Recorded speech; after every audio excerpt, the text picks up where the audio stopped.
अथ चतुर्थोऽध्यायः।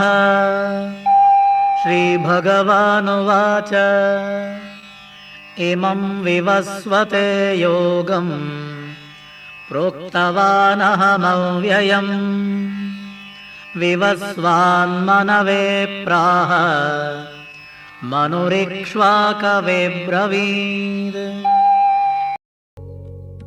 পরমেশ্বর ভগবান শ্রীকৃষ্ণ বলেন, আমি পূর্বে সূর্যদেব বিভীষণকে এই অব্যয় জ্ঞানযোগ বলেছিলাম।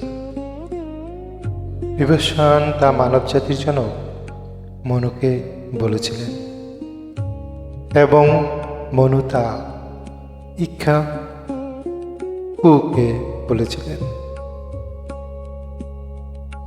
এখানে আমরা ভগবদ্গীতার ইতিহাস সম্বন্ধে জানতে পারি।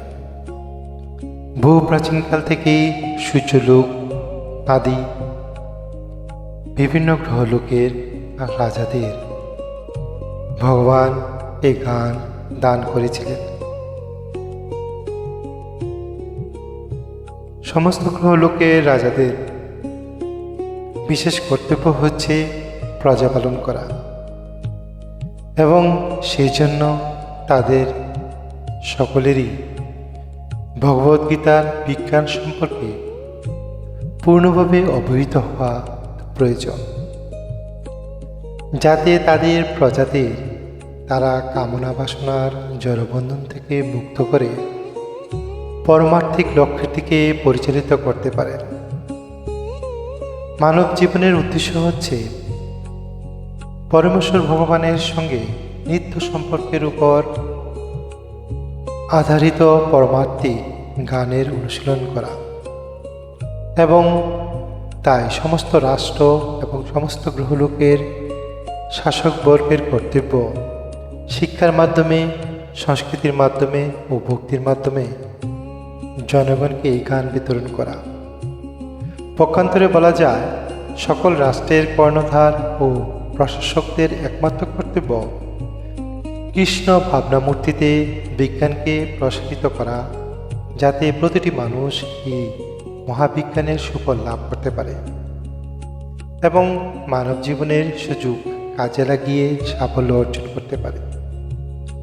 এই কল্পে সূর্যালোকের উদ্দেশ্যর হচ্ছেন বিভীষণ। এই সূর্য থেকেই সৌরজগতের সমস্ত গ্রহ সৃষ্টি হয়েছে। ব্রহ্মসংহিতাতে ৫-৫২ বলা হয়েছে, ব্রহ্মা বলেছেন সমস্ত গ্রহের রাজা, অবশেষে তেজ বিশিষ্ট সুরমূর্তি সবিতা বা সূর্য জগতের চক্ষুরূপা।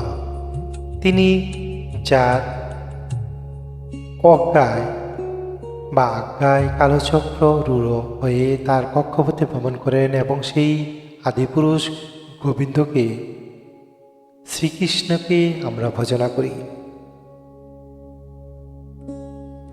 সূর্য সমস্ত গ্রহের রাজা এবং সূর্যদেব গ্রহকে পরিচালনা করেন। সেই সূর্য গ্রহ সমস্ত গ্রহগুলিকে তাপ ও আলোক প্রদানপূর্বক সেইগুলিকে নিয়ন্ত্রণ করে থাকেন। ভগবান শ্রীকৃষ্ণের আদেশ অনুসারে সূর্য তার কক্ষপথ পরিভ্রমণ করছেন এবং সূর্যদেব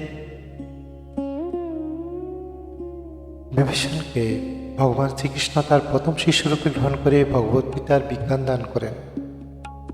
তাই ভগবদ্গীতার তুচ্ছ প্রাকৃত পণ্ডিতদের জল্পনা কল্পনার সামগ্রী নয়, বরং স্মরণাতীত কাল থেকে প্রবাহিত হয়ে আসা সুনির্দিষ্ট জ্ঞানসম্পন্ন একটি প্রামাণিক গ্রন্থ।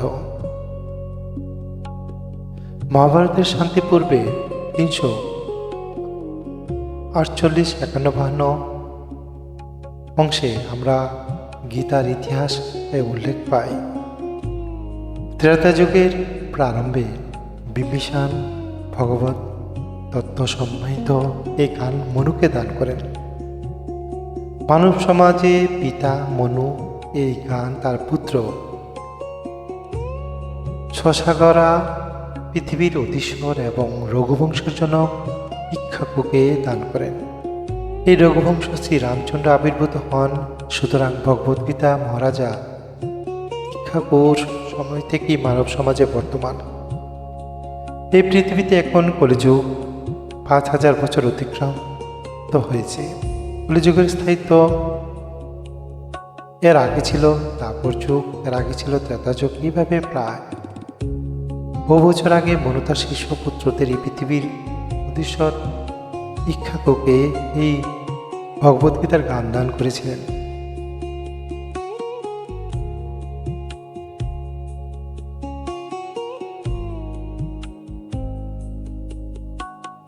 ভগবদ্গীতার যথার্থ মর্ম উপলব্ধি করতে গুরু পরম্পরায় ধারায় এবং এখানে বর্ণনা করা হয়েছে যে ভগবান এই গানের প্রথম সূর্যদেব বিভীষণকে দান করেন। বিভীষণ তা দান করেন মনুকে, মনু তার পুত্র ইক্ষ্বাকুকে দান করেন। চতুর্থ অধ্যায় গানযোগ শ্লোক 1 বা প্রথম শ্লোক সমাপ্ত। ধন্যবাদ সবাইকে। ভুল ত্রুটি মার্জনা করবেন। পরবর্তী শ্লোকে আপনাদের আমন্ত্রণ রইল। সবাই খুব ভালো থাকবেন। জয় শ্রীকৃষ্ণ।